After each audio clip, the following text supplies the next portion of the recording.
It's not every day that Hollywood stars go to the court.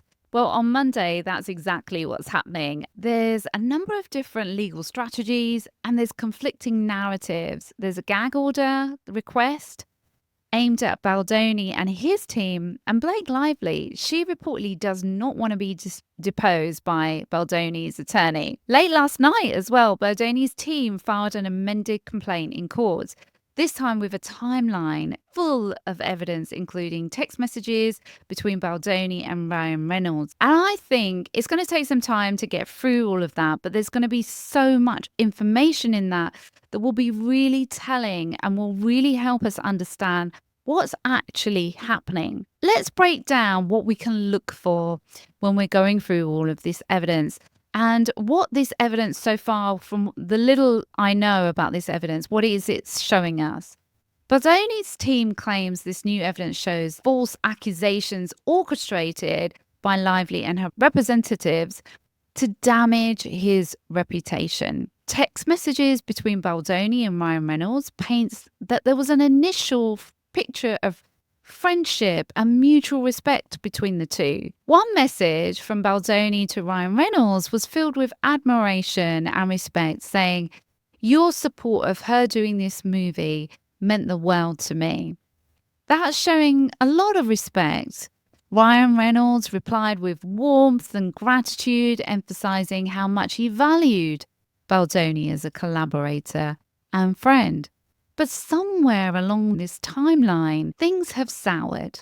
And according to these new court documents, Ryan Reynolds even escalated behind the scenes and reportedly referred to Baldoni as a deranged predator. So what happened to cause such a drastic shift? Is this a case of miscommunication, power struggles, or something deeper? Option one might be that Blake may have experienced SH and she genuinely believes retaliation is a way of being used to silence her, because trauma does happen in the brain and it shapes how we process stress. It triggers survival responses like fight, flight, freeze, or fawn. If that is the case, for her, facing more questions could be overwhelming. And let's face it, Baldoni's attorney is going to be difficult to face. Or could it be something else? Option number two is Baldoni's lawsuit suggests that Lively might have manipulated the whole situation because she was trying to get creative control over the project.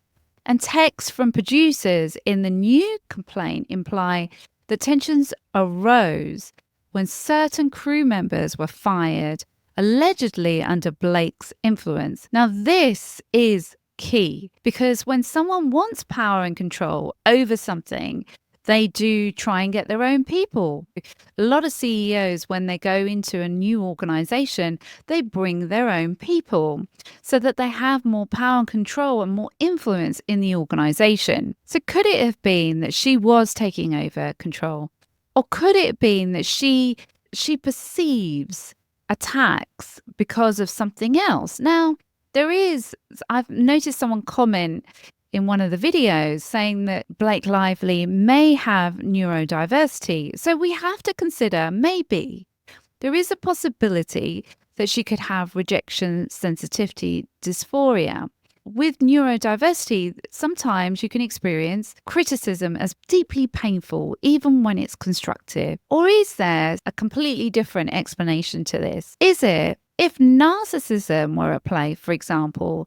That also could make Blake resistant to any challenge to her narrative. Narcissists often perceive any disagreement as a personal attack, even if what they're saying is untrue and someone is showing them evidence of it, because they believe what they feel is reality.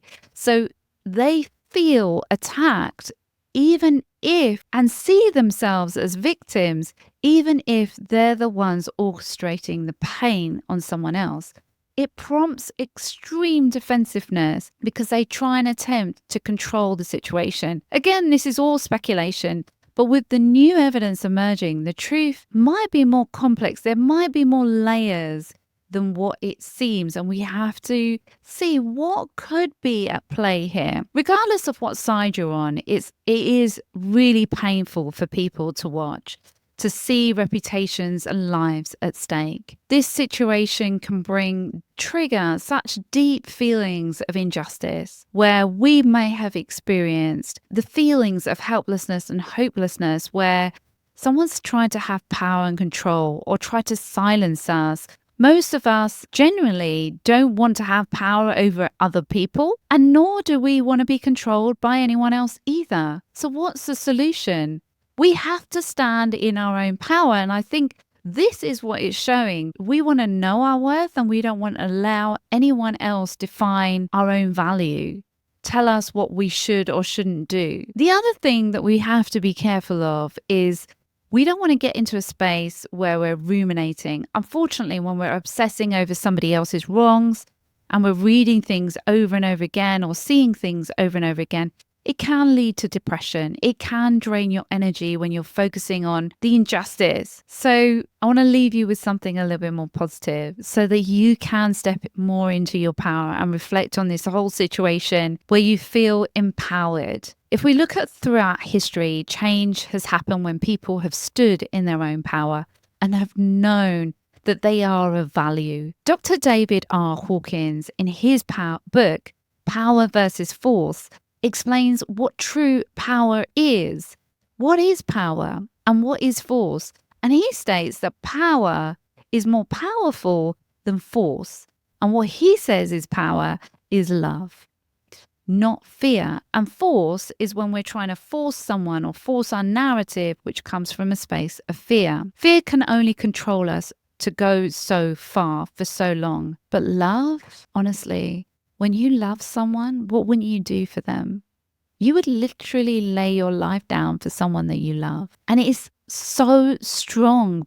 That power of love can break through oppression. It can inspire entire movements. And that's where the greats have used love. For instance, Martin Luther King Jr., he had a dream. His dream was to see different races holding hands. Love, unity. And that broke through oppression. He instigated that. So the question here is, what is your dream? What dream do you have? And what is currently limiting you, be it external or internal? And what are you ready to release? Because you can step into your own power. This court battle that we're watching, it's really all about power and control and self-worth. No one has a right to limit your dreams by destroying your reputation or having power and control over you in some way. Let me know your comments. Why do you think Blake and Ryan are pushing for this gag order? And why doesn't Blake want to be deposed by Baldoni's attorney? And more importantly, reflect on your dreams. What's the one thing or person you don't want to limit you any longer? Please also like, subscribe, and share, and hit the notification bell so you never miss an update. Sending you so much love. Till next time. Thanks for watching.